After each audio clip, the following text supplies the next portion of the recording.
नमस्कार, आप देख रहे हैं आधुनिक दुनिया और मैं हूं आपके साथ संदीप कुमार। आइए देखते हैं आज 17 जून 2020 की अभी तक की 10 बड़ी खबरें। सेना ने जारी की लद्दाख में शहीद जवानों की लिस्ट। देखें इन जवानों के नाम। भारत और चीनी सेना के बीच सीमा पर सोमवार को हुई हिंसक झड़प में शहीद हुए 20 जवानों के नामों की लिस्ट बुधवार को जारी कर दी गई है। मंगलवार सुबह सेना ने कहा था कि इस हिंसक झड़प में 3 जवान शहीद हुए हैं, पर देर शाम सेना ने बयान जारी कर कहा था कि सेना के 20 जवान इस खूनी झड़प में शहीद हो गए हैं। गलवान घाटी में शहीद हुए 20 जवानों की लिस्ट इस प्रकार है। नायब सूबेदार सतनाम सिंह, नायब सूबेदार मनदीप सिंह, सिपाही कुंदन कुमार, सिपाही अमन कुमार, नायक दीपक सिंह, सिपाही चंदन कुमार, सिपाही गणेश हंसदा, सिपाही गणेश राम, सिपाही के ओझा, सिपाही राजेश ओरोन, सिपाही CK प्रधान, नायब सूबेदार नंदूराम सोरेन, हवलदार सुनील कुमार, कर्नल B संतोष बाबू, सिपाही जय किशोर सिंह, हवलदार विपुल रॉय, सिपाही गुरतेज सिंह, सिपाही अंकुश, सिपाही गुरविंदर सिंह, हवलदार K पलानी। आज लद्दाख में सेना ने जवानों का माल्यार्पण कर श्रद्धांजलि दी। इस कार्यक्रम का आयोजन सेना द्वारा लेह के आर्मी अस्पताल में किया गया। सीमा पर अब भी तनाव बरकरार है। प्रयागराज में अनोखी शादी। पिता का मान रखने के लिए युवक ने लकड़ी के पुतले से रचाई शादी। आज के बदलते परिवेश में जब अपनी औलाद अपने बूढ़े हो चुके माँ बाप को ओल्ड एज होम भेज दे रहे हैं या उन्हें घर से निकाल दे रहे हैं, ऐसे में संगम नगरी के बेटे ने अपने 90 वर्षीय पिता का मान रखने के लिए मंगलवार को एक लकड़ी के पुतले से अपना ब्याह रचा लिया। भारत सरकार चीन को सामरिक के साथ आर्थिक जवाब भी दे। अखिलेश। समाजवादी पार्टी सपा के राष्ट्रीय अध्यक्ष अखिलेश यादव ने केंद्र सरकार को सुझाव दिया है कि भारत सरकार को सामरिक के साथ साथ आर्थिक जवाब भी देना चाहिए। उन्होंने कहा कि चीनी कंपनियों को दिए गए ठेके तत्काल प्रभाव से निलंबित होने चाहिए। सतपाल महाराज और उनकी पत्नी को मिली अस्पताल से छुट्टी।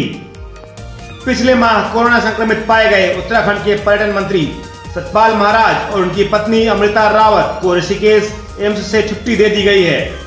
एम्स ऋषिकेश के सूत्रों ने बताया कि महाराज दंपति को 17 दिन के उपचार के बाद स्थिति बेहतर होने पर कल मंगलवार शाम को छुट्टी दे दी गई और उन्हें घर पर पृथकवास में रहने की सलाह दी गई। ओडिशा में बालासोर सदर से भाजपा विधायक का निधन। ओडिशा में बालासोर सदर निर्वाचन क्षेत्र के विधायक और भाजपा नेता मदन मोहन दत्त का बुधवार को दिल का दौरा पड़ने से निधन हो गया। वह 63 वर्ष के थे। मोदी की चीन को चेतावनी, भारत माकूल जवाब देने में सक्षम। चीनी सैनिकों के साथ हिंसक झड़प में 20 जवानों की शहादत के बाद प्रधानमंत्री नरेंद्र मोदी ने शहीदों को श्रद्धांजलि दी और साथ ही अपना पहला बयान जारी किया। उन्होंने कहा कि भारत शांति चाहता है, लेकिन उकसाया गया तो हर हाल में माकूल जवाब देने में सक्षम है। चीन के समर्थन वाले इस बैंक ने भारत के लिए $75 करोड़ का लोन किया मंजूर। चीन की बैंकिंग वाले Asian infrastructure investment bank AIIB ने कोरोना संकट से निपटने के लिए भारत की मदद करने की खातिर भारत को $75 करोड़ लगभग 5,720 करोड़ रुपए का लोन मंजूर किया है। इस प्रोजेक्ट का सह वित्त पोषण एशियाई विकास बैंक ADB द्वारा किया जाता है। गलवान में सैनिकों को गंवाना बहुत परेशान करने वाला और दुखद है। राजनाथ सिंह। रक्षा मंत्री राजनाथ सिंह ने चीनी सेना के साथ हिंसक झड़प में शहीद हुए भारतीय जवानों को श्रद्धांजलि देते हुए बुधवार को कहा कि गलवान घाटी में सैनिकों को गंवाना बहुत ही परेशान करने वाला और दुखद है। सिंह ने ट्वीट किया कि भारतीय जवानों ने कर्तव्य का पालन करते हुए अदम्य साहस एवं वीरता का प्रदर्शन किया।